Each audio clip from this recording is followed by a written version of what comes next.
Bonjour cher peuple de Dieu, toi qui suis la vidéo, je voudrais te poser cette question. Si tu ne peux pas garder ton secret, qui le gardera? Si tu ne peux pas garder tes secrets, qui les gardera? Souvent vous confiez des informations importantes de votre vie à des gens autour de vous. Mais dès l'instant où quelqu'un est au courant de ces informations, tu es à la merci de la personne. Il y a des choses que vous avez fait avant, desquelles vous n'êtes pas fier. Vous partez raconter aux gens. Il y a des choses compromettantes de vos vies. Vous partez raconter aux gens. Il y a des choses que vous avez faites qu'aujourd'hui vous ne faites plus. Vous partez raconter aux gens. Et après vous dites que oui, on a raconté mon secret, on a parlé de ça partout. Aujourd'hui, j'ai honte ou bien j'ai des problèmes, je suis humilié. Mais qui avait parlé le premier? C'est toi. Mais dès l'instant où tu confies de telles informations à quelqu'un, tu es à la merci de la personne. Tu es à la merci de la personne. Ça dit quoi? La personne peut décider ce qu'elle veut te faire quand elle veut et comme elle veut. Mais si elle n'a pas cette information, toi à qui ça appartient, tu as gardé ton information, tu as gardé ton secret, mais tu es à l'abri. Mais quand vous confiez ça à quelqu'un d'autre, ça veut dire qu'à tout moment, si la personne décide de vous faire du mal, elle peut le faire.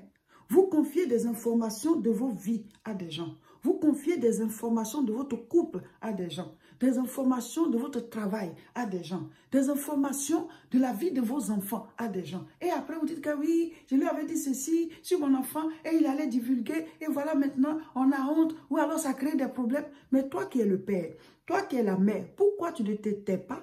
Et toi qui es, voilà, qui es dans la situation, pourquoi tu ne peux pas te taire sur ta vie, sur la vie de tes enfants, sur ton couple, sur ta santé, sur ta profession? Si tu ne peux pas te taire sur ta vie, qui se taira sur ta vie? Tu racontes à quelqu'un te disant que non, cette personne est une personne de confiance. Mais elle aussi, elle a quelqu'un d'autre aussi qui est une personne de confiance. À qui elle va les raconter? Qui lui aussi a quelqu'un de confiance. Donc, de confiance en confiance, ton affaire prend partout. C'est pas tout le monde qu'on se confie. C'est pas devant tout le monde qu'on va se confesser. C'est pas devant tout le monde qu'on va ouvrir les portes de son cœur. Tu dis non, c'était un peu trop lourd pour moi. C'est pour ça que j'ai voulu me décharger. Mais est-ce que tu sais que ce que ça te fait là, ça va lui faire aussi à la personne à qui tu t'en vas confier le problème. C'était lourd pour toi, non? Ce sera lourd pour la personne. Donc, la manière dont tu as voulu te décharger là, la personne aussi va se décharger comme ça sur quelqu'un d'autre. Ta bouche t'a démangé, tu as eu envie de parler, tu as parlé. Elle aussi, sa bouche va la démanger, ça va démanger. Elle aura envie de parler. Elle aussi, ainsi de suite, ça va partir. Toi, à qui appartient l'information? Mais tais-toi. Oui, je traversais une période difficile. J'avais un secret. Il y avait quelque chose qui n'allait pas dans ma vie. Je me suis confiée à un ami et lui aussi, il allait raconter à quelqu'un d'autre. J'ai parlé à un collègue. Lui aussi, il allait raconter à d'autres personnes. Ils ont divulgué mon secret. Oui, j'ai parlé. Des gens se sont moqués de moi parce que finalement, ça s'est retrouvé partout. Celui à qui je me suis confiée, il a divulgué. Il a parlé de mon secret. Mais je dis, si toi-même à qui appartient le secret là, tu n'as pas pu te taire, qui va se taire? Si toi à qui appartient le secret, tu ne te tais pas, qui va se taire dessus? Pourquoi vous ne vous confiez pas à Dieu? Pourquoi vous n'avez pas une vie de prière? Quand tu te confesses au Seigneur lui-même, quand tu lui dis, Seigneur, cette affaire-là me pèse, je viens à tes pieds pour me confesser, je viens à tes pieds pour me confier. Si c'est pour pleurer, si c'est pour crier à lui, toi de toi à lui, le Seigneur dit, quand vous priez là, enfermez-vous dans votre chambre, même si vous êtes nombreux dans la chambre, mais prie, ça dit, tu n'es pas obligé de sortir des paroles. Vous divulguez vos propres informations et après vous êtes surpris de ce que quelqu'un a parlé de ça à quelqu'un d'autre. Mais toi-même, tu as parlé de ça à la personne, non? C'est toi qui as parlé. Vous ouvrez vos portes. Maintenant, quand tout le monde se retrouve dans votre maison, vous êtes surpris. Qui avait ouvert la porte? Si les gens ne savent pas, si tu n'as pas parlé le premier ou bien la première, là, ça ne va pas faire tout ce tour-là pour que tout le monde soit informé. Je vous raconte des témoignages parce que Dieu merci, vous me faites venir vos témoignages. Et quand il y a un enseignement qui va dans ce sens, ben, on prend un de vos témoignages et puis on raconte. Alors, il y a un monsieur qui dit que l'entreprise où il travaille avec des machines. Et ils ont fait une formation pour ça. Je ne sais pas quelle formation, mais en tout cas, eux, ils travaillent sur les machines. Voilà. Et donc, il dit que quand il est rentré dans l'entreprise, là, il y a une machine sur laquelle on ne l'a jamais mis. Il est à son poste et la machine qu'on lui a donnée, là, il la maîtrise. Et il y a d'autres machines, il sait faire. Mais il y a une machine, là, il ne la maîtrise pas. Il ne sait même pas comment on fait. Voilà, comment on travaille avec cette machine. Et que pendant la formation, vraiment, il n'a pas compris, voilà, le travail, comment on travaille avec cette machine. Et personne ne sait parce qu'on ne l'a jamais mis là-bas. Il est toujours à son poste ici. Souvent, il peut utiliser d'autres machines. Mais en tout cas, il a son poste. Et la machine qu'il a là, en tout cas, il connaît son travail. Mais l'autre, il ne connaît pas. Donc, un jour comme ça, il a raconté à l'un de ses collègues avec qui il s'entend bien Les deux causent, ils mangent ensemble à midi. Voilà, ils se rendent visite même, voilà, l'un chez l'autre, ainsi de suite. Donc, c'est devenu un collègue, mais ami. Donc, c'est à lui qu'il a dit que, ah, vraiment, cette machine, moi, je ne la maîtrise pas et je ne sais même pas comment on fait. C'est comme ça qu'il a raconté, il a dit son secret au monsieur. Mais vous savez, aujourd'hui, là, tu ne peux pas rester ignorant par rapport à un domaine. Même si c'est un domaine professionnel, là, tu as fini la formation, mais tu peux toujours apprendre. Il y a ce qu'on appelle formation continue. Pourquoi rester dans une telle ignorance et dire que non, ça là, je ne sais pas le faire, telle machine, je ne sais pas l'utiliser, je ne connais pas ceci, je ne connais pas cela.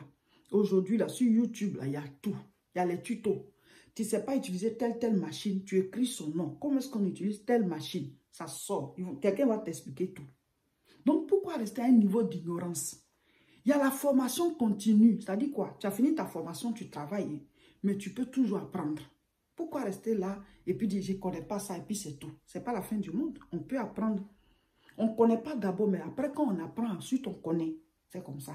Donc il dit qu'il ne savait pas utiliser une machine là. Et c'est à son collègue ami là qu'il a confié l'affaire. Ils en ont parlé comme ça, il a rigolé.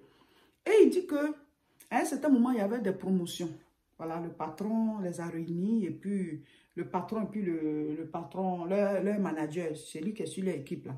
Et ils étaient en train de dire, désormais, celui-ci va passer ici, lui là va passer là. On donnait les promotions, voilà, les changements de poste avec des indemnités et tout ça. Il y avait des avantages. Et lui, arrivé sur lui, rien, il doit rester à son poste. Et il dit, ah, il ne sait pas, mais il demande, et moi, on m'a oublié. Et son patron et son manager qui sortent un coup. Mais toi, tu ne sais pas utiliser telle machine là, on va te mettre où? C'est où tu es à ce moment que tu peux rester? Il se souvient que c'est à son ami collègue là qu'il a parlé de ça. Il n'a jamais dit à quelqu'un dans l'entreprise que lui, il ne sait pas utiliser telle machine. Comment se fait-il que le manager et le chef sont au courant? Donc, il a regardé son collègue. Il dit quand il a regardé, le gars il a baissé la tête. Donc, c'est toi qui m'as livré. Même si on n'allait pas me mettre sur cette machine, je pouvais avoir une promotion. Je pouvais avoir une promotion. Ici, c'est là-bas qu'on m'avait mis là. J'allais me débattre pour connaître. Mais toi, tu allais leur dire que moi, je ne maîtrise pas cette machine. Et finalement, je n'ai pas eu de promotion. Et lui, ça lui fait mal. Il en souffre. Mais qui t'a dit de lui dire que toi, tu ne sais pas faire ça? Dès l'instant où vous donnez vos informations importantes à quelqu'un, la personne, vous êtes à sa merci. Elle peut vous livrer à tout moment. Et puis, ce n'est pas son information à elle. Donc, elle la balance et puis c'est tout. C'est toi qui auras des retombées. Pourquoi lui dire que dans le travail, moi, ça là, je ne connais pas? Pourquoi lui dire? C'est ton papa? C'est ta maman?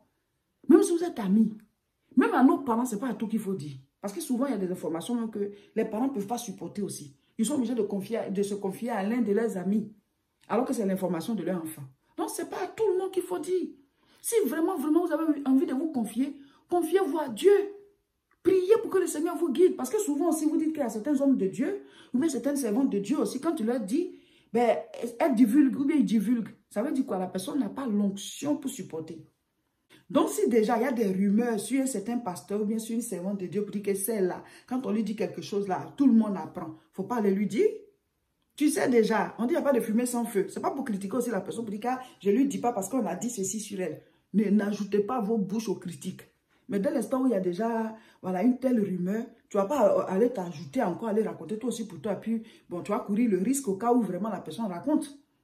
Donc, si vraiment, vraiment, il n'y a pas quelqu'un qui est qualifié pour t'écouter et garder le secret, te donner les conseils, mais il faut garder ton secret.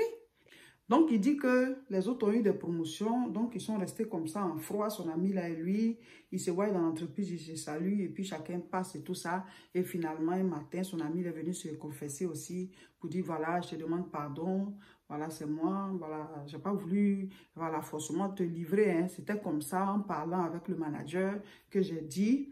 Et puis, lui, il allait dire au patron que ce n'est pas que je suis allé spécialement pour te livrer. C'est pas qu'est-ce qu'il m'avait demandé là. Puis, je lui ai dit que non, toi, tu ne connais pas cette machine. Et lui, il allait dire ça au patron.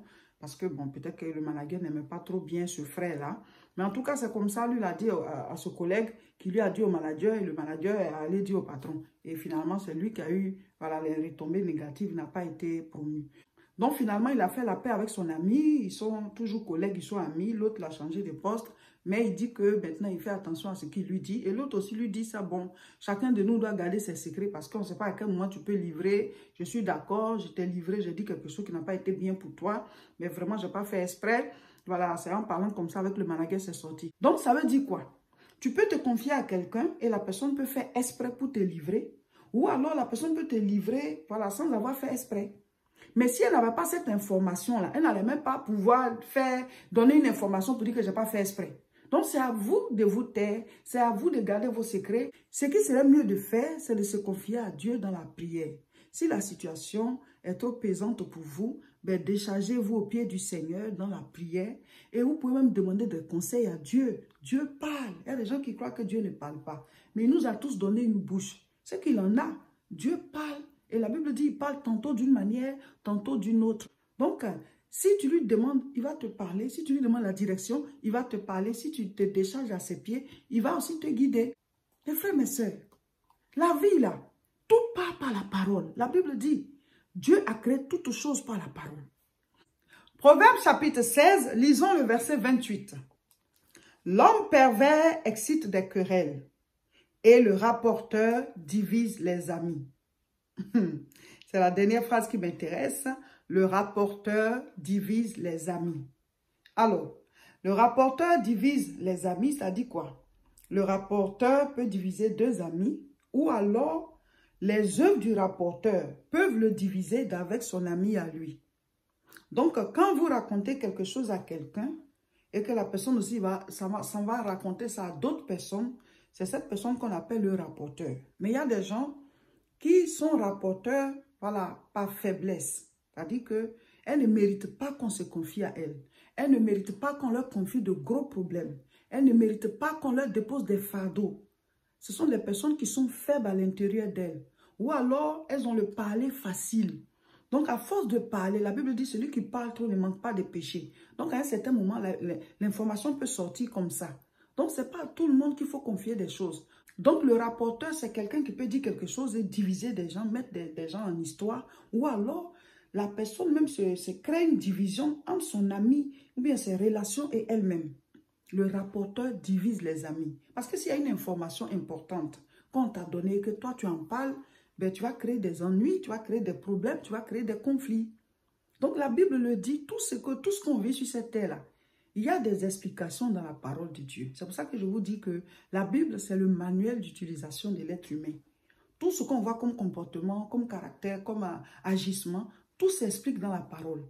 Nous ne devons pas être des rapporteurs. Si quelqu'un t'a confié quelque chose et que vraiment c'est lourd à porter, retourne vers la personne pour en parler. Tu lui dis que vraiment ce que tu m'as dit là, c'est tellement fort. J'ai besoin qu'on en parle pour que ça me libère un peu. Voilà. Et après, tu vas aussi prier.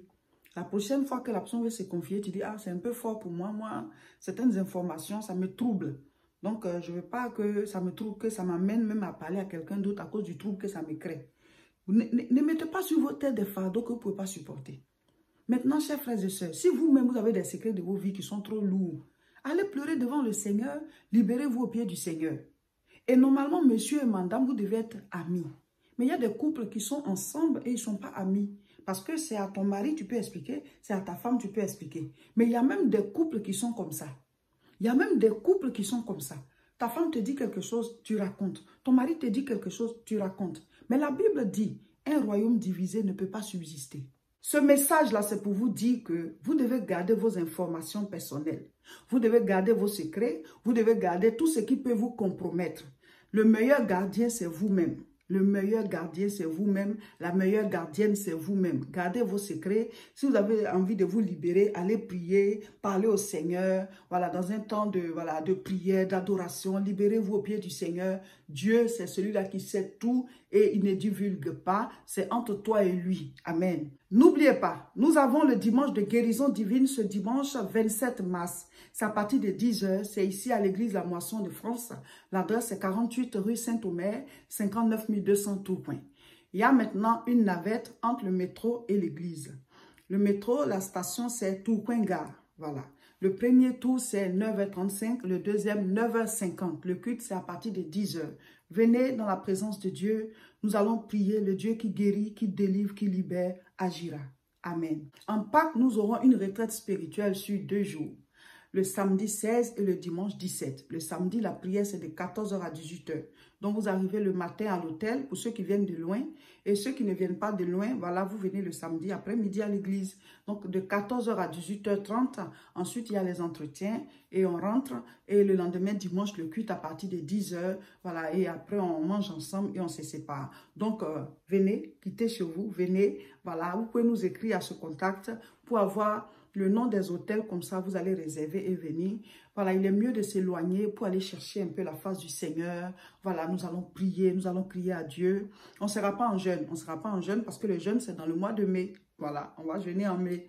21 jours de jeûne et prière. On va vous donner toutes les informations. Donc, on ne gênera pas. Mais on va prier, on va prier, on va prier, on va lire la parole. On va faire vraiment un temps de combat spirituel. Ça sera puissant. Amen, amen, amen. Donc, tous à la retraite spirituelle ici à Tourcoing. Écrivez-nous, vous prenez vos informations, vous réservez votre chambre d'hôtel et vous venez. Voilà, ça fait une sortie spirituelle. Venez dans la présence de Dieu à cette retraite spirituelle.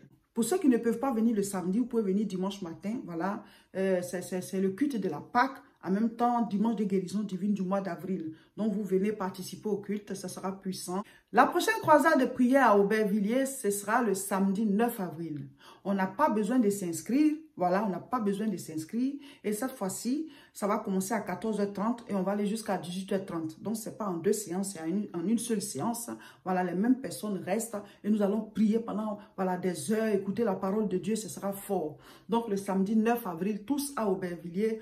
Donc, pour cette croisade, on ne va pas faire d'inscription. L'entrée est libre. Venez. On commence à 14h30. On va aller jusqu'à 18h30. Ça sera fort, ça sera puissant. Ce n'est pas en deux séances. C'est le même groupe qui reste. Donc, venez le samedi 9 avril, tous à Aubervilliers, pour la grande croisade de prière. Voilà. Nous préparons une grande rencontre spirituelle. La CIMA, la conférence internationale de la moisson abondante. Ce sera un moment prophétique, un moment de rencontre avec le Saint-Esprit. Un moment de percée, un moment de brisement de liens, un moment où des jougs vont quitter des vies. Vous savez, à chaque rencontre, son onction. À chaque rencontre, son onction. Dis-toi, la CIMA, j'y serai. Le samedi 11 juin à 14h30, on doit tous être installés et nous allons prier. Nous allons prier, ce sera prophétique. Le Saint-Esprit nous a déjà promis des choses qu'il va faire dans la vie des gens. Et à partir de là, des portes vont s'ouvrir et vous rendrez témoignage pour dire que c'est à partir de la CIMA, telle ou telle chose s'est décantée dans ma vie. Donc dès maintenant, dites-vous, il faut que je sois à cette conférence. Vous savez, les grandes rencontres spirituelles, ça a de l'impact dans la vie des gens. Venez, dites-vous que je dois être à la CIMA, organisez-vous si vous êtes en Europe ici. En tout cas, vous tous qui êtes ici en France, déjà, vous devez être dans la salle. Et ceux qui nous suivent d'ailleurs, vous pouvez vous organiser dès maintenant pour venir à la CIMA. C'est à l'espace Chevreul à Nanterre. Vous pouvez écrire sur Google espace Chevreul Nanterre. Et si vous êtes loin, louez votre chambre d'hôtel dans les environs pour participer à la conférence de la CIMA. Mes frères, mes soeurs, quand il y a de grandes rencontres spirituelles comme ça, il y a une onction qui va avec que le Seigneur déverse. Et cette onction-là, peut-être que ce jour-là, il y a des choses que depuis longtemps tu transportais qui peuvent être brisées. Et il y a des portes qui depuis longtemps étaient fermées qui peuvent s'ouvrir. Parce qu'à chaque rencontre, il y a une onction qui va avec. Donc, c'est un moment prophétique. Nous allons entrer dans des percées spirituelles. On veut bâtir, on veut se libérer de certains liens, on veut jeter certains manteaux. Mon frère, ma soeur, dis-toi, je dois être à cette rencontre spirituelle, la CIMA, le samedi 11 juin à partir de 14h30. Mais déjà à 14h, vous pouvez être installé. Hein, voilà. À 14h30, on commence. Mais déjà avant ça, il faut s'installer, il faut être dans la salle, il faut être à sa place. Amen. Ça sera fort, ça sera puissant. CIMA 2022, n'y rate pas. Le mercredi encore, on sera en direct à partir de 12h sur nos deux chaînes. YouTube, c'est La Moisson TV. Facebook, c'est Réseau International Richesse. Abonnez-vous à ces différentes chaînes-là et partagez massivement cette vidéo.